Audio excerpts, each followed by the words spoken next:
মুভির শুরুতেই আমরা এক অসহায় বাবাকে দেখতে পাই, যার নাম শরদিন্দু বাবু অর্থাৎ শরৎ। ইনি লয়ার ইন্টারন্যাশনের সাথে দেখা করার জন্য কোর্টের বাইরে বসে আছেন। এরপর ইন্টারন্যাশনের সহকারে তাকে ইন্টারনেট চেম্বারে নিয়ে যায়। শরদিন্দু বাবু তখন খুব বেশি অস্থির অবস্থায় ছিল। তাকে দেখে মনে হচ্ছে সে খুবই ক্লান্ত।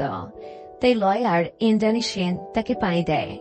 শরদিন্দু বাবু তখন পানির তৃষ্ণা মিটিয়ে বুকের ভেতরের চাপা কষ্ট নিয়ে বলে, আমার ছেলে আমাকে আর আমার বউকে দেখে না, আমি ওর বিরুদ্ধে মামলা করতে চাই। ইন্দ্রাণী তখন খুবই অবাক হয়ে যায় এবং শরদিন্দু বাবুর জীবন ইতিহাস জানতে চায়। এরপর সিন শিফট হয় বিজয়া দশমীর দিন। দেখা যায় শরতের স্ত্রী মালা দেবীবরণে যাওয়ার জন্য তৈরি হচ্ছে, আর তাদের বাড়ির কাজের মেয়েটার কথাই বোঝা যাচ্ছে পুজো শেষ হয়ে গেলেও তাদের একমাত্র ছেলে ইন্দ্রনীল তার স্ত্রীর সন্তানকে নিয়ে বাড়িতে আসেনি। কিন্তু মালা এখনো এটা বিশ্বাস করছে যে তার ছেলে বুঝি দশমীতে আসবে। এটা ভেবে কোনো মতে সে তার মনকে মানিয়ে নেয়। কিন্তু কাজের মেয়েটির মতো তিনিও জানতেন যে তার ছেলে আর বৌমা ইচ্ছে করে বাড়িতে আসেনি। উৎসব অনেক আয়োজন থাকলেও একমাত্র ছেলের এমন অবহেলায় বৃদ্ধ দম্পতির মনটা অনেক খারাপ হয়ে যায়। পুজো মণ্ডপে বরণ করতে করতে মালা দেবী হঠাৎ করে উপর থেকে নিচে পড়ে যায়। অন্যদিকে দেখানো হয় শরৎবাবু এবং মালা দেবীর একমাত্র সন্তান ইন্দ্রনীলকে, যাকে তারা আদর করে বাবুই বলে ডাকত। সে মদের বোতল হাতে নিয়ে দশমীর পার্টি করতে ব্যস্ত। এদিকে শরৎবাবু তার স্ত্রীকে নিয়ে হসপিটালে যেতে যেতে তার ছেলে বাবুইকে কল করে, কিন্তু বাবুই তার বউকে নিয়ে পার্টি করতে এতটাই ব্যস্ত যে ফোনের রিংটুনটাও তার কাছে বিরক্তিকর লাগে। এদিকে শরৎ বারবার তার ছেলেকে কল করতেই থাকে, আর বারবার কল করতেছে দেখে বাবুই তার বাবার উপর অনেক বিরক্ত হয়। তখন তার স্ত্রী রিয়া বলে, জানাই তো রবিবার আমার বাবা বিজয় উপলক্ষে লাঞ্চে নিয়ে যাবে, তোমার বাবার আটকে বিজয়ের উপনাটা তুমি ফোনে মিটিয়ে দাও আর ঝামেলা শেষ করো। এই বলে সে তার স্বামীকে আদর করে সেখান থেকে চলে যায়। যাই হোক, এরপর বাবুই কলটা ধরে বিজয়ের প্রণাম জানাতে চায়, কিন্তু তখনই সে জানতে পারে যে তার মা হসপিটালে। এরপর বাবুই মাকে দেখতে হসপিটালে যায় আর জানতে পারে তার মাকে খুব শীঘ্রই নি রিপ্লেসমেন্ট করাতে হবে। নি রিপ্লেসমেন্ট করতে প্রায় 4 লাখ টাকা লাগবে, যেটা বাবুই আগে থেকে জানত। তাই সে সেটা করতে চায় না, কিন্তু শরৎ সেটা করাতে বলে। আর তখন মালা সব দায়িত্ব ছেলের উপর দিয়ে বলে, তুই যা ভালো বুঝিস তাই কর। কিন্তু বাবুই জানায় সে আজ খুব বেশি ব্যস্ত, তাকে সেকেন্ড অপিনিয়ন নিতে হবে। তখন তার মা বলে তার নাতি বাবলু কেমন আছে। বাবু তখন বলে, ও ভালো আছে, আর তুমি পেন কিলার খেতে থাকো, ঠিক হয়ে যাবে। এই বলে বাবুই সেখান থেকে বের হয়। এরপর বাবুই বাইরে বের হলে শরৎ তার ছেলেকে বলে, গত বছর তোর মায়ের গলব্লাডারের অপারেশন করতে গিয়ে মেডিক্লেমের সব টাকা চলে গেছে, তাই সে এবছর কোনো টাকা পাবে না। এজন্য সব দায়িত্ব বাবুইকে নিতে হবে। বাবুই তো দায়িত্ব নিতে রাজি হয়ই না, উল্টো টাকাগুলো খরচ হওয়ার জন্য বাবাকে অনেক কথা শোনায়। এদিকে ইন্দুকে বাড়ি থেকে বারবার কল করছে তার স্ত্রী। সে তখন তার স্ত্রীকে বলে, হ্যাঁ সব ঝামেলা শেষ হয়ে গেছে, আমি আসতেছি।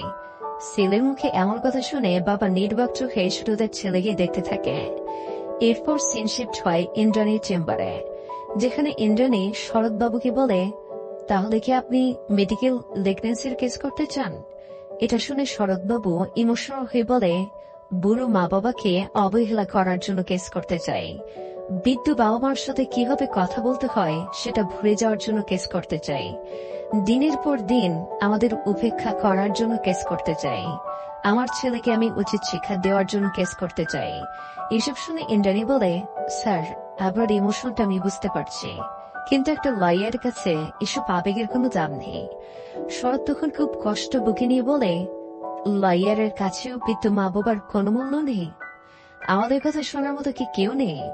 এটা শুনে ইন্দ্রাণী বলে, আপনি বলুন, আমি শুনছি। এরপর সিন শিফট হয় বিজয়ার দিন। সেই দিন ইন্দ্র মাথা হয়ে ফিরে তার স্ত্রীকে সব কথা বলে যে হসপিটালে কি হয়েছিল। এটা শুনে তার স্ত্রী অনেক রেগে যায়, আর তার স্ত্রী রেগে গেছে দেখে ইন্দ্র বলে, আমি এটার টাকাও দেব না, সার্জারি করালে বাবা নিজের টাকায় করাবে। এরপর আমরা দেখতে পাই ইন্দ্র আর রিয়া তার ছেলে বাবলুকে নিয়ে বড় একটা মলে গেছে শপিং করতে। মিলরিট হচ্ছে সবচেয়ে বিশ্বস্ত বুকমেকার, জুভেন্টাস এবং লা লিগার এফ-এর অফিসিয়াল পার্টনার। খুব শীঘ্রই ইন্ডিয়ার প্রিমিয়ার লিগ শুরু হতে চলছে এবং এটি সবচেয়ে বড় সুযোগ আপনার প্রিয় দলকে সমর্থন করার।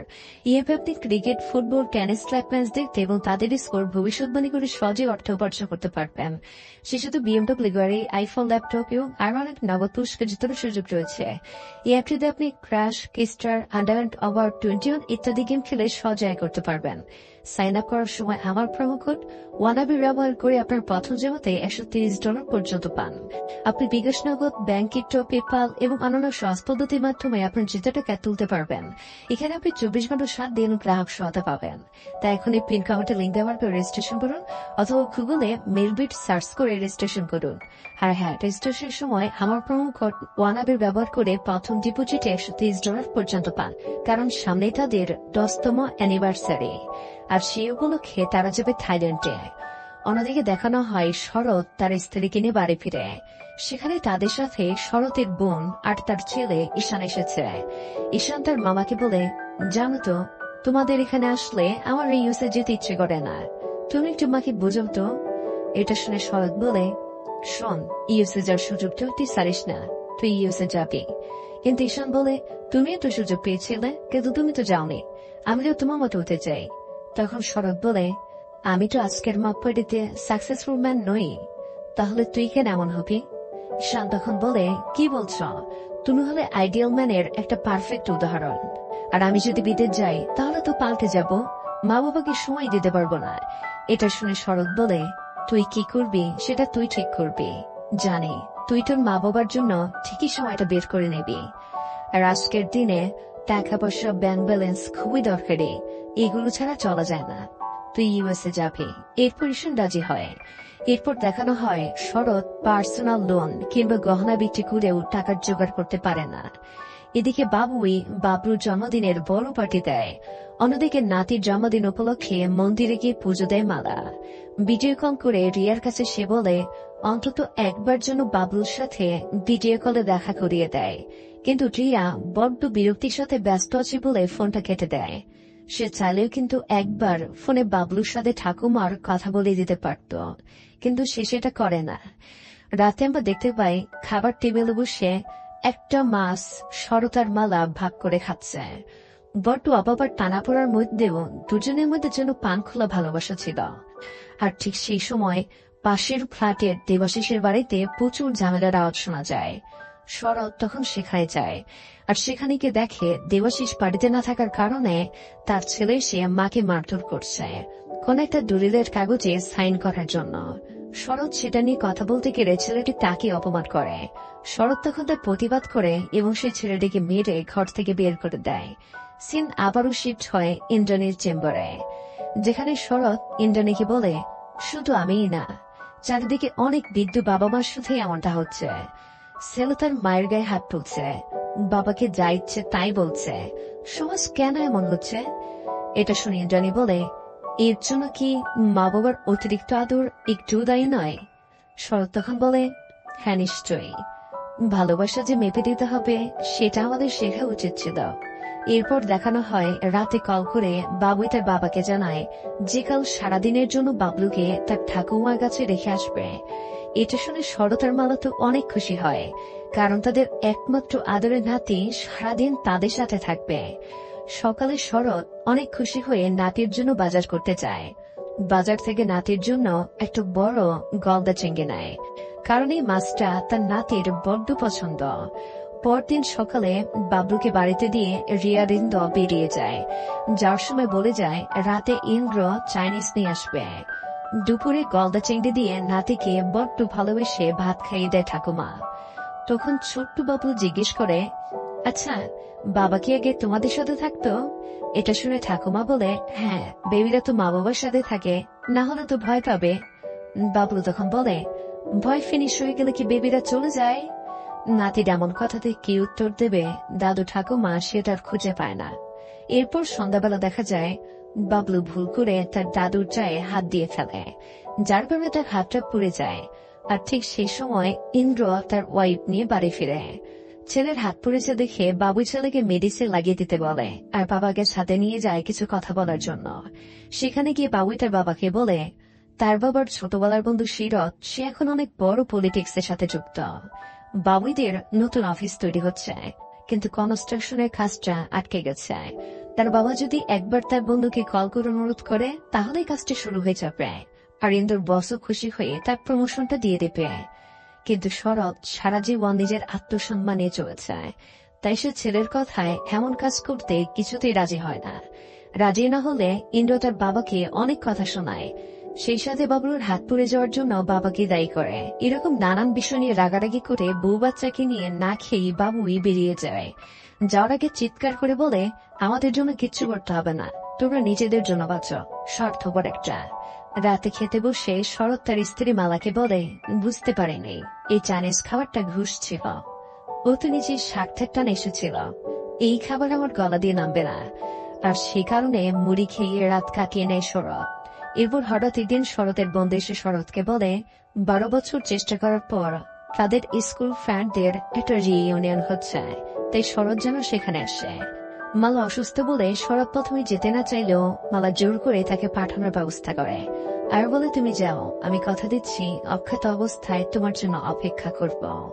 রেডি হয়ে শরৎ যখনই বের হতে যাবে ঠিক সেই সময় বাবুই আসে আর বলে বাবা তুমি এই চাবিটা নিয়ে আমার ফ্ল্যাটে গিয়ে একটু আট করো তো। রিয়া চাবিটা বাসায় ফেলে চলে গেছে, আমার তো আবার অফিসে একটা মিটিং আছে আর সেখানে যাব, চাবি না পেলে রিয়া আবার রুমে ঢুকতে পারবে না। শরৎ তখন বলে সেই স্কুল ফ্রেন্ডদের সাথে দেখা করতে যাচ্ছে, যেটা শুনে ইন্দ্র বলে একটা দিন আড্ডা না মেরে আমার একটা হেল্পও করতে পারতেছ না, এত নিষ্ঠুর তুমি, যেটা বলছি সেটা করো, চল আমার গাড়িতে করে বাসায় নামিয়ে দিয়ে যাচ্ছি। একটুবার ইচ্ছা না থাকা সত্ত্বেও শরৎ তার ছেলের কথা ফ্ল্যাটে যায়। একটু পর লন্ডি থেকে একটা লোক আসে আর 520 টাকা চায় পর্দা কাছার জন্য।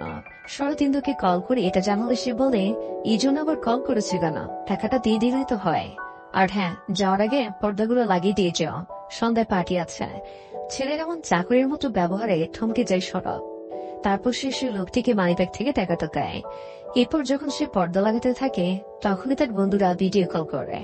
শরৎ কল রিসিভ করলে তার সকল বন্ধুরা শরতের সাথে কথা বলে, যার মধ্যে অপর্ণা নামের এক বান্ধবী তাকে বলে কথা দে শরৎ, সবকিছু শেষ হওয়ার আগে অন্তত একবার দেখা করবি। শরতের অনেক ইচ্ছে ছিল সবার সাথে সময় কাটাবে, কিন্তু সেখানে যাওয়ার সুযোগ তার হয়নি, বরং সে ছেলের বাসায় কাজ করছে। এমনটা ভেবে শরৎ অনেক কষ্ট পায়, তবু সে হাসি মুখে কথা বলে সিনটা সত্যি খুব কষ্টের ছিল। এরপর ফ্ল্যাটে রিয়া আসে আর তার শ্বশুর এখনো পর্দা টানায়নি বলে তাকে অনেক কথা বলে তাড়িয়ে দেয়।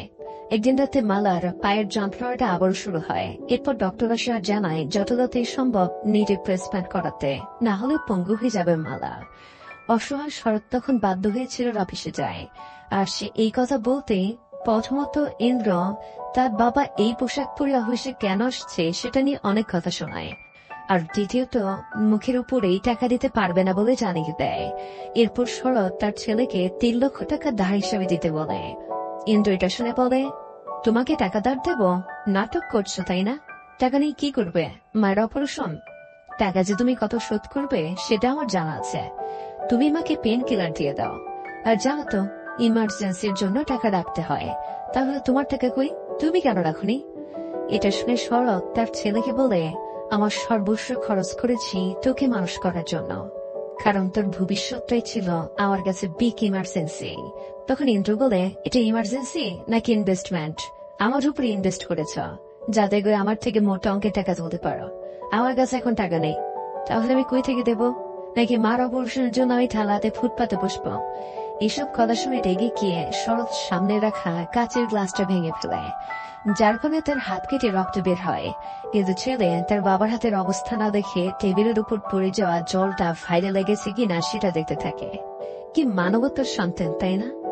যে এরপর শরৎ টেবিলের উপর টাকা রেখে তার ছেলেকে বলে এই নাও তোমার গ্লাসের দাম। তারপর কাঁদতে কাঁদতে শরৎ সেখান থেকে চলে যায়, আর ছেলে টেবিলে পড়ে থাকা রক্তের জন্য বিরক্তি প্রকাশ করে। যে বাবা শত কষ্ট করে তাকে মানুষ করলো, আজ তার রক্তের কোনো দাম নেই ছেলের কাছে। এরপর টাকার জন্য ব্যাংক থেকে শরৎ তার শেষ সম্বল ফ্ল্যাটটাও মর্গেজ দিয়ে দেয়। এদিকে ইন্দ্র ব্যাংককে গিয়ে 10 বছরের অ্যানিভার্সারি পালন করে, আর অন্যদিকে চলে মায়ের অপারেশন।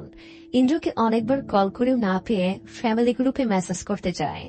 তখন শরৎ তার ছেলে আর বৌমার ব্যাংকক ট্রিপের পিকচারগুলো দেখতে পায়, তাই সে বড্ড আফসোস করে মেসেজগুলো করা থেকে থমকে যায়। এরপর শরৎ তার ছেলের কাছে এসে জানতে চায় যে তার কাছে টাকা থাকা সত্ত্বেও কেন মায়ের অপারেশনটি সে করায়নি। যার উত্তর ইন্দ্র বলে, আমার টাকা আমার ইচ্ছা, আমি যা খুশি তাই করব। আর এই বছর আমার 10 অ্যানিভার্সারি ছিল, এটা কি আবার ফিরে আসতো নাকি? আর মার অপারেশন সেটা পরেও করা যেত। এসব নিয়ে তার বাবাকে অনেক কথা শোনায়, আর বাবাকে এক ধাক্কা দিয়ে ঘরে চলে যায় ইন্দ্র। আবারও সিট শিফট হয় ইন্দ্রাণীর চেম্বারে। ইন্দ্রাণী শরতের কাছে এই কেসটার ব্যাপারে তার স্ত্রীর মত আছে কিনা জানতে চায়। শরৎ তখন বলে, আমি জানি মালেতে কখনই মত দেবে না, আমার স্ত্রী হয়তো আমাকে ক্ষমা করবে না। তখন ইন্দ্রাণী বলে, যদি আপনার স্ত্রী আপনার পাশে না থাকে? তখন শরৎ বলে, কিন্তু আমি তো জানি আমি ঠিক করছি, তাই আমি একা হতে প্রস্তুত। এটা শুনে ইন্দ্রাণী খুব খুশি হয়ে যায় আর বলে, আপনাকে থ্যাঙ্কস আমাকে আপনার এই কেসের লয়ার হিসেবে চয়েস করার জন্য। এদিকে ইন্দ্র তার অফিসের কাজে ব্যস্ত ছিল। তখনই তার কাছে কোর্টের ফাইল আসে। সেটা দেখে একদমই হতবাক হয়ে যায়। এরপর ইন্দ্র তার বাবার কাছে আসতে থাকে, আর একদিকে তার বাবা যুদ্ধের জন্য প্রস্তুত থাকে, অন্যদিকে লয়ার প্রস্তুত থাকে যেভাবেই হোক সে কেসের মধ্য দিয়ে বাবা মাদের প্রাপ্য অধিকারটা ফিরিয়ে দেবে। এই তিনজনকে নিয়েই মুভি এগোতে থাকে। এরপর ইন্দ্র রেগে তার বাবার কাছে গিয়ে আবারও তাকে ইচ্ছে মতো অপমান করার বলে, খুব মামলা মোকদ্দম করার শখ তাই না? যত সব বেকারের দল। তখন তার বাবার সাথে তার বন্ধুরা ছিল। ইন্দ্র সবাইকে অপমান করে, আর তার বাবাকে বলে, ঠিক আছে আমি তোমাকে কোর্টেই দেখে নেব। এরপর মালা সবটা জেনে গিয়ে শরৎকে বলে, কোন সাহসে তুমি আমার ছেলের নামে কেস করেছ? আর কত টাকা চাই তোমার? ও তো নিজের সংসার সামলে প্রতি মাসে তোমাকে টাকা দেয়। এটা শুনে শরৎ বলে, কত টাকা দেয় সে? 15,000। সে কি জানে আমাদের দুজনের প্রতি মাসে 5,000 টাকা শুধু ওষুধই লাগে? তারপর গ্যাস, ইলেকট্রনিক বিল আর খাওয়া দাওয়া, এসব কি চলে? আর আমি তো টাকার জন্য মামলা করিনি। ওর কাছে কি একটু সময় নেই মা বাবার জন্য? বাবা হিসেবে ওকে শিক্ষা দিতে চাই আমি। এরপর কেসটা কোর্টে ওঠে। ইন্দ্রাণী কেসটা লড়তে একটু ভয় পাচ্ছিল, যদি সে সব কেস সহজে জিতে যায়, কিন্তু যদি সে এই কেসটা হেরে যায় তাহলে সব বাবা মা তো সন্তানের কাছে হেঁটে যাবে। আর বাবা মারা কি কখনই সন্তানের কাছে হাঁটতে পারে? এরপর জজের সামনে ইন্দ্রাণী বলে, আমাদের দেশের বেশিরভাগ বিধবা বিদ্যা তাদের সন্তানের উপর নির্ভরশীল হয়ে পরিত্যক্ত অবস্থায় থাকে। মাসিক 15,000 টাকা দিয়ে দিলে কি দায়িত্ব শেষ? যেমন সামর্থ্য তেমন ভাবেই তো দেখতে হবে। তাই বলে কি নিজে মার্সিডিজে চড়বে আর বাবা বাসে দেখা খাবে? আর নিজে যাবেন 5 স্টারের ক্ষেত্রে আর মা বাবা একটা মাস ভাগ করে খাবে? কিন্তু আপনি ব্র্যান্ডের জামা কাপড় পরবেন আর আপনার মা জামা সেলাই করে দিলে তবেই বাবা পড়তে পারবে? এমনটা তো হবে না। সুপ্রিম কোর্টেও তো এই স্ট্যান্ডার্ড অফ লিভিং এর কথা মেনশন করা হয়েছে। এদিকে প্রতিপক্ষকে বলে, বাবা মা পড়ে রাখতে বলে কি ছেলেরা নিজের গাছ ছেড়ে তাদের কাছে পড়ে থাকবে? আবার টাকা না দিলেই বাবা মা কেস করবে? সময় না দিলেও হবে না? সন্তান কি তাহলে এটিএম? এতই যখন চাহিদা তাহলে জন্ম দিলাম কেন? এরপর ইন্দ্রাণী শরৎ বাবুকে ডাকে। এখানে আমরা জানতে পারি শরৎ বাবুর ছেলে ইন্দ্র প্রতি মাসে 2 লাখ টাকার বেশি ইনকাম করে। শরৎ বাবু চাকরি করাকালীন ইন্দ্র যখন গ্র্যাজুয়েশনে গোল্ড মেডেল পেয়েছিল, তখন শরতের মালার জমানো 7 লক্ষ টাকা ইন্দ্রকে কলকাতায় MBA করার জন্য তারা দিতে চেয়েছিল। কিন্তু ইন্দ্র ঠিক করেছে সে সিঙ্গাপুর গিয়ে পড়াশোনা করবে, যার কারণে তার 30 লক্ষ টাকা দরকার ছিল। তাই শরৎ ঠিক করে সে চাকরিটা ছেড়ে দেবে। তাহলে সে রিটার্নের অনেকগুলো টাকা একসঙ্গে হাতে পেয়ে যাবে। তাহলে ইন্দ্র সিঙ্গাপুরে গিয়ে পড়ালেখা করতে পারবে। এগুলো শোনার পর বিপরীত পক্ষের উকিল বলে, শরৎবাবু চাকরি বিরতি নিয়ে টাকা তুলেছিল ঠিকই, কিন্তু সেটা আমার ক্লায়েন্ট ইন্দ্রকে দেয়নি। ইন্দ্র টাকা লোন করে বিদেশে পড়তে গিয়েছিল। আর এরপর তিনি কোন একটা গ্রামীণ ব্যাংকের ফাইল জমা দিয়ে বলে, চাকরি বিরতি বা পিআরএস এর টাকায় উনি হয়তো ফুর্তি করেছেন। এদিকে ইন্দ্র এসে বলে, আমার বাবা ছিল অলস প্রকৃতির লোক, তাই তিনি পিআরএস নেওয়ার পর বাড়িতেই বসে থাকতেন। ইন্দ্র তার বাবাকে অনেকবার বলেছে নাকি কাজ করতে, কিন্তু তিনি নাকি কাজ করেনি। কিন্তু আমরা ফ্ল্যাশব্যাকে দেখতে পাই চাকরি ছেড়ে দেওয়ার পর শরৎ একটা অ্যাকাউন্টের কাজ জোগাড় করে, কারণ তার কাছে কোনো কাজই ছিল না। কিন্তু হঠাৎ একদিন বাসে যাওয়ার সময় শরতের শরীরটা খুব খারাপ হয়, যার কারণে চাকরিটা ছেড়ে দিতে সে বাধ্য হয়। ইন্দ্রাণী তখন শরৎবাবুর অ্যারিথমিয়া রোগের কপি পেশ করে। সেদিনের মতো কোর্টের কাজ সেখানে শেষ হয়। এদিকে রিয়া প্ল্যান করে খুব দুঃখের সাথে গৃহবধূ সেজে সোশ্যাল মিডিয়াতে সকল লোকের ইমোশন গ্রেন করার চেষ্টা করে, যার ফলে সাধারণ মানুষ শরৎ বাবুকে ভুল বুঝতে থাকে। অন্যদিকে বাড়িতে শরৎ আর মালার মধ্যে সবসময় এ নিয়ে ঝামেলা হতে থাকে। পরের দিন ইন্দ্র প্ল্যান করে নিজের মাকে সাক্ষী দেওয়ার জন্য কোর্টে নিয়ে আসে। এরপর সেখানে রিয়া এসে জাজকে মিথ্যে বলে। সে জানায় ইন্দ্র নাকি ইমিডিয়েটলি টাকাটা দিতে চেয়েছিল মায়ের অপারেশনের জন্য, কিন্তু বাবাই নাকি টাকাটা নেয়নি। সে নাকি সেকেন্ড অপিনিয়ন নিতে চেয়েছিল, আর সবচেয়ে ভালো দামি ডাক্তার চেয়েছিল উনি।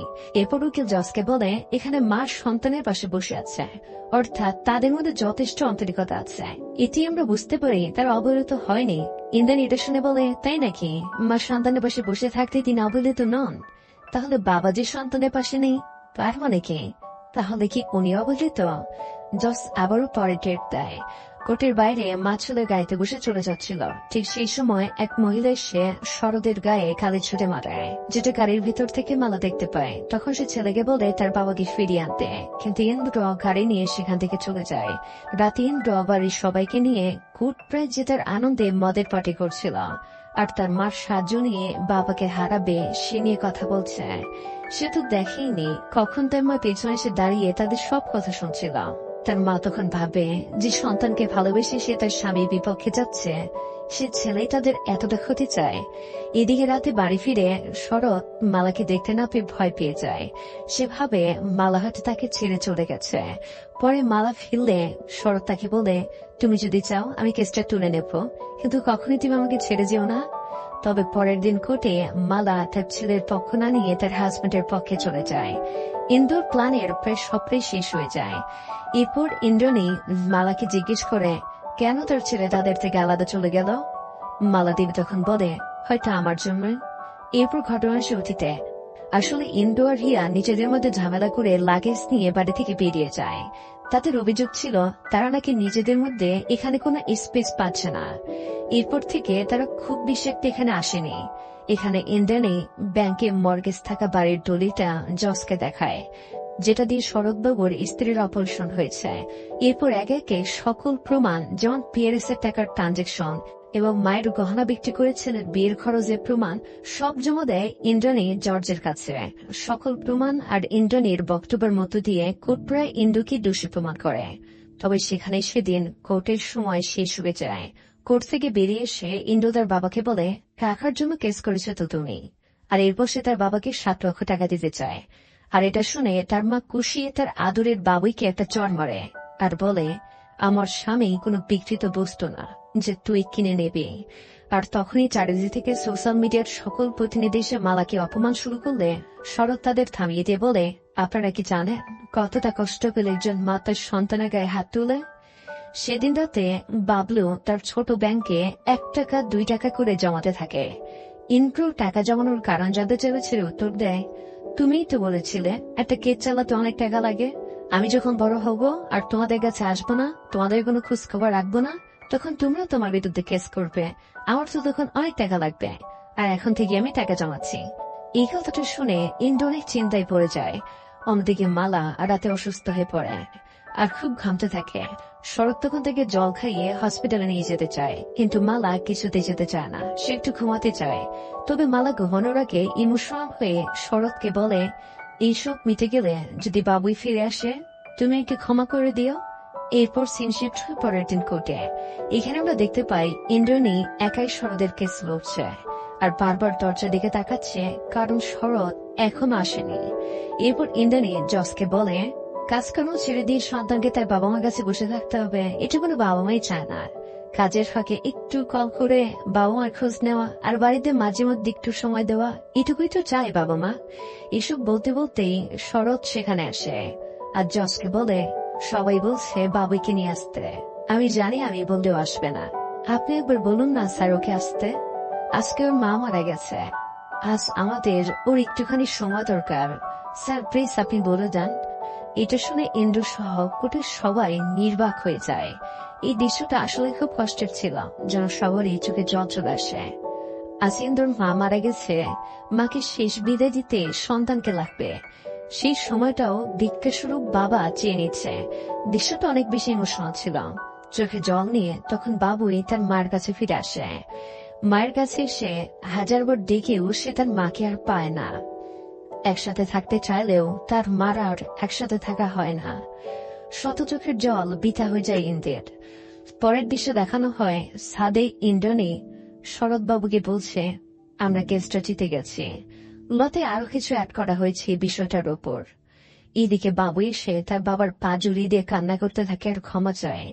তখন শরদেব মনে পড়ে মৃত্যুর আগে মালা তাকে বলেছিল, বাবু যদি কোনোদিন নিজের ভুল বুঝতে পেরে ফিরে আসে তাহলে ওকে ক্ষমা করে দিও। আর তাই সব মান অভিমান ভুলে ছেলে বৌমাকে বুকে টেনে নেয় শরৎ।